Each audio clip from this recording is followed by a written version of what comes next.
think that's what's interesting. What will be interesting, and in some ways, I think a lot of the success that OWASP has today has to do with the OWASP Top 10, because it gives us that credibility, it gives us that penetration on the market.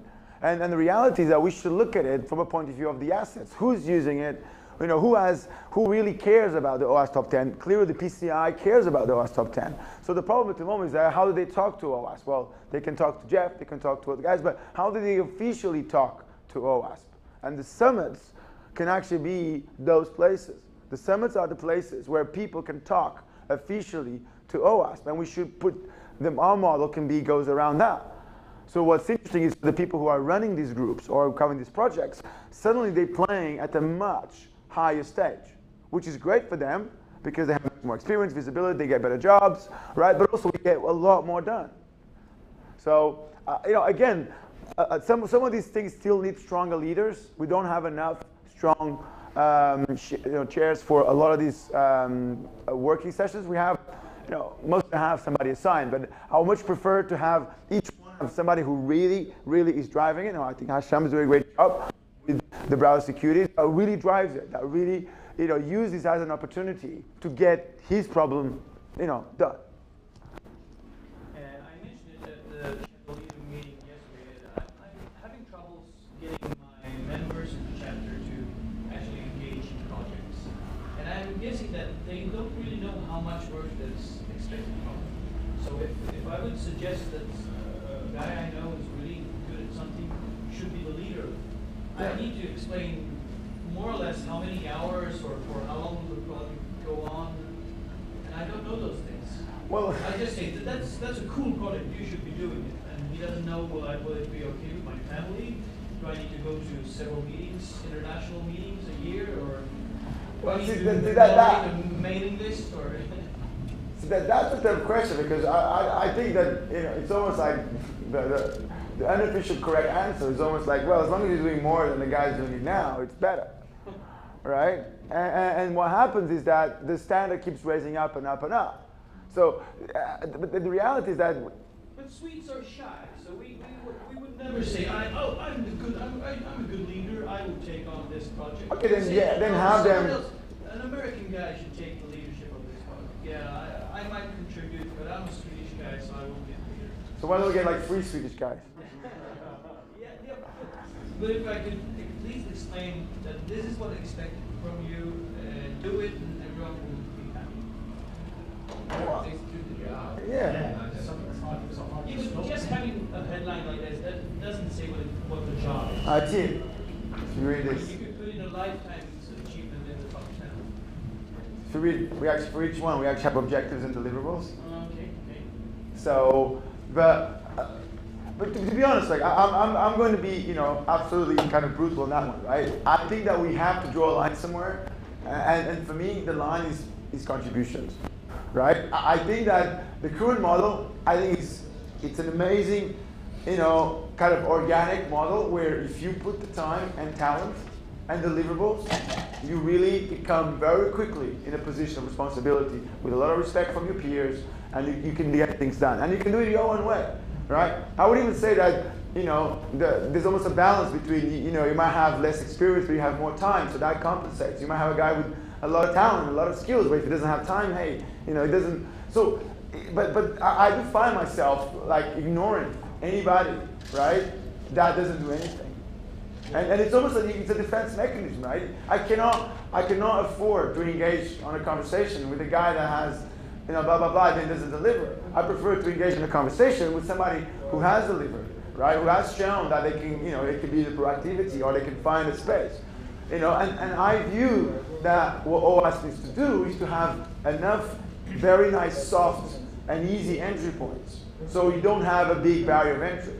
You know, it's a bit like, you know, like you could argue that we could take, you know, we could take the next 9 months to plan this summit, right? And then we can do it really well, and we can put the barrier really high. But actually, what you're doing is you're preventing a lot of people from participating.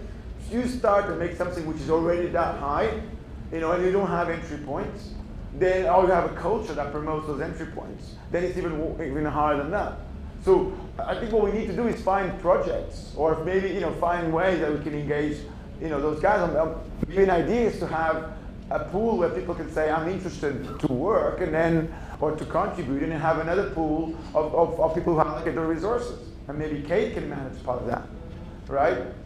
The other thing a lot of people in New York are doing, Steve, Tom, myself, what they do is they explain the benefit to their companies that they work for. They turn their company into a OWASP sponsor, and then what happens from there is usually the company will allow you to like allocate 10 hours of your work time during the week towards, building their brand name with OWASP.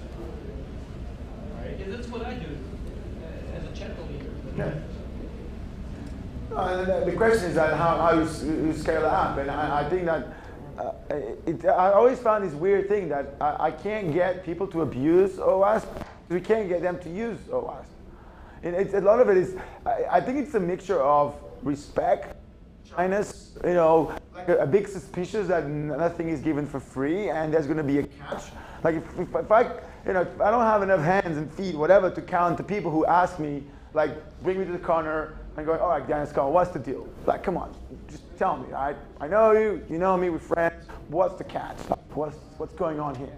And then like, there's no catch, right? It's like, you join, you contribute. If you contribute, you get position of power. Position of power means you can do things. If you screw up, you're out of there, right? That's it. That's the model. So, I think the summit is the place today. If they want, look, this is the answer. If they want to know how to contribute to OWASP, right? You come here and see the people. It's a bit like Paulo Coimbra, right? Paulo Coimbra went to the conferences in Belgium, and he was really afraid. Like he's, as you guys know, he writes really well, but he was really kind of not comfortable with speaking, right? And then he went there and he told me, he says, man, half of these guys speak worse than me, right? And they're like presenting, and I was like, yeah, man, because look, they know what they're doing. They speak a bit slower and they struggle a bit, and then when people ask them questions, they can't answer. But hey, they're presenting their stuff. They're having their opportunity, and everybody's sort of happy because they just saw a great presentation or great research. So, it was almost like bringing them to Portugal, show them that actually that guy is actually Juan, right? Which is a great, easygoing guy that you can talk. So it's not like this big, pushy American, right? That is bullying everybody, right? Or, whatever other, person that is bullying the thing. It's just like a bunch of normal guys, right? Even the Americans, right? Yeah. That, I would just it's actually, there's a great community. And that's what we like about OWASP. I like about OWASP that there is no agenda. And it's very refreshing that to be in a place where there isn't really an agenda. And the only agenda is that if you deliver, that's the catch. If you don't deliver, you get ignored. If you deliver, you are in the middle of the action. So that's it. So basically everybody gets to present. You got 15 minutes. It's going to be a great logistical nightmare, right? To get everybody to present in 15 minutes, right? The idea will be that we're going to have like a black hat, so DEF CON, where there's going to be rooms for the people for the question and answers. So if you want to ask a question, there's going to be hopefully a little army of contributors and helpers that grab the guy from stage and then drive him there. We have to be really like military with the way we do this. And it's also like, think about it, right? A project should be able to present itself, show what you do in 15 minutes. That's it. If they can't do that, I think there's something wrong. So because we need to reuse that across the board. So that's the sponsor that we need to get. So every single one of these guys